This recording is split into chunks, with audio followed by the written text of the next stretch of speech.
What up, Fight World? It's the Mighty Mean Joe Frazier. This is Fist Physics. You're tuned in right now. We're going to take a look at a potential matchup. Hopefully, we get to actually see this within next few years. I mean, who knows with these two guys? Amir King Khan versus Special K Brook. Kell Brook. Fight that I'd like to see. I've been waiting for quite a while. Amir Khan, let's review his stats real quick. 31 wins, 3 losses, 2 coming by the way of knockout.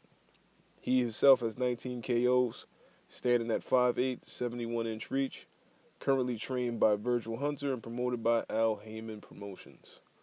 The flip side, we got Kell Brook, a.k.a. Special K, 35-0, 24 wins coming by the way of knockout. He himself is standing at 5'9", with a 69-inch reach. So already you can see that there's a small height difference and about an inch between these two guys. And there's a 2-inch reach difference. I'm not going to say that's really going to benefit either one of these guys. But let's take a look. Khan's biggest wins are coming against Luis Collazo. I believe he actually stopped Collazo. Collazo was probably at the end of his career. He has a stoppage against Judah, and we got to go digging in the crate. He has a stoppage against Paul Malignaggi when he was at his original weight. I think it might have been maybe about 126, 130. His biggest loss has been the knockout by Danny Garcia.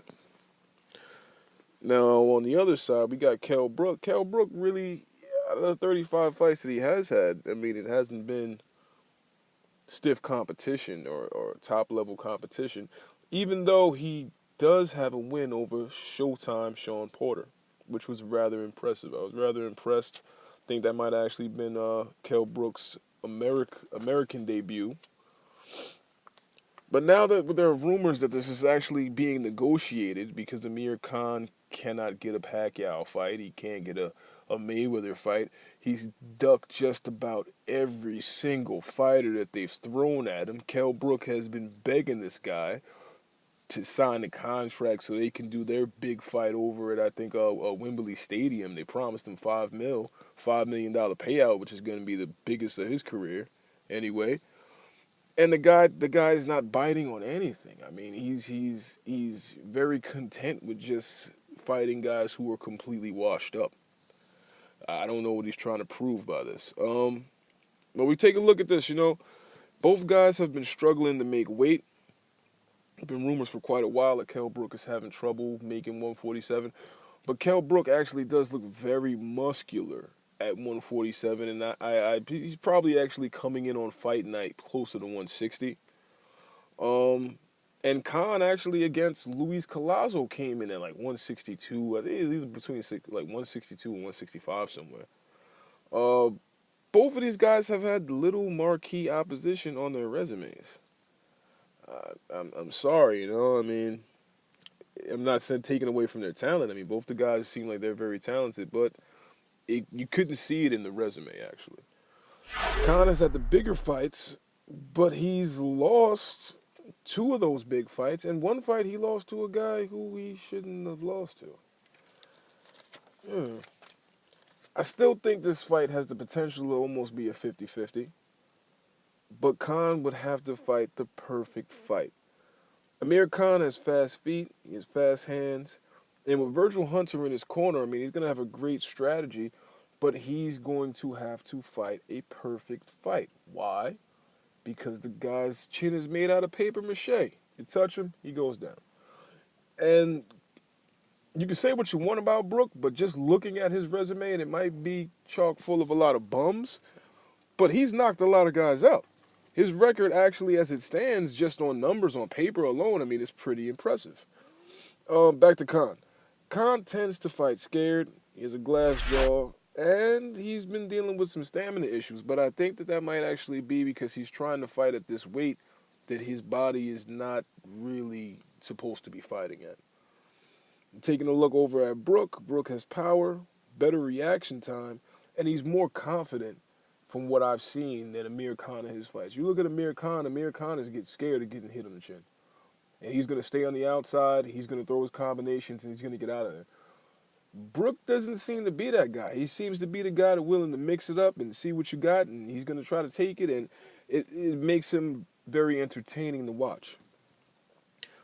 But a big fight with Khan, this would be his first major fight, and dare I say, his first real pay-per-view event.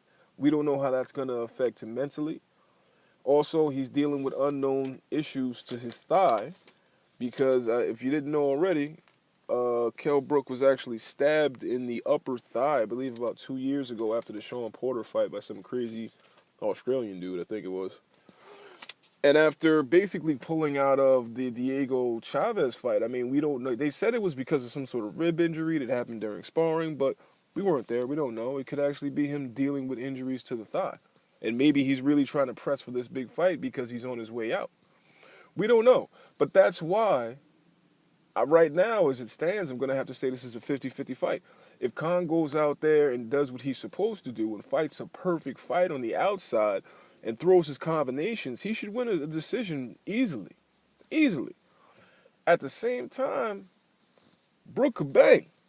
And if he catches him clean on the chin, it might be lights out again for Amir Khan. So, I mean, this is pretty much a 50-50 fight, but I'm hoping that Eddie Hearns and Al Heyman can work this out and we can get it done and we can see it. A lot more interested in seeing this fight than I would. I heard yesterday that De La Hoya was kind of kicking around Amir Khan, Saul Alvarez. That's a horrible fight for Amir Khan. Yeah, he'll make good money. But that's a fight that's all in Saul's corner. You know what I'm saying? That fight is going to be great for Saul because Saul is going to walk through this guy's punches and knock him out probably early. And it'll make Saul look great, but that'll be the end of Khan's career. At least going in the fight, Brook, you got a shot. Take the shot. I really thought that Amir Khan could have beat Adrian Broner, but he was scared to take that fight. You want a Floyd fight, but you won't take the steps to get a Floyd fight. Now Floyd is gone. Now what are you going to do? You're forced to go over there and fight your countryman that's been calling you out for years. And Amir Khan, a couple years back, even said, him and his dad were like, well, if you don't stop talking about this fight, then you're never going to get a fight. Or you've never fought anybody. Who has Khan really fought? People have become stars off of Khan, i.e. Danny Garcia. People were checking out Garcia. They were checking out Danny, especially after he dispatched of Eric Morales. But Eric was completely washed up, so it was no way that you could really judge Danny off of that fight. When he knocked out Amir Khan after taking a couple of rounds of punishment, I mean, I put it to you how I saw it. He was taking a lot of punches out there. Didn't seem to really even be concerned about blocking or catching or nothing. He was catching punches with his face and landed a big left hook and Khan dropped. I mean, so Khan has to do something. Looking forward to this fight. Hopefully they get it made. Please, De La Hoya, we do not want to see Alvarez and Khan. Please. Anybody. I'd rather see Canelo fight Bradley before Khan. So tune in next time. We're going to be doing some more breakdowns. Hit me up in the comments section. As always, subscribe. We're on Twitter, Instagram, YouTube. Check me out. We're going to be putting up a lot more videos 2016. All right, fight fans. 1.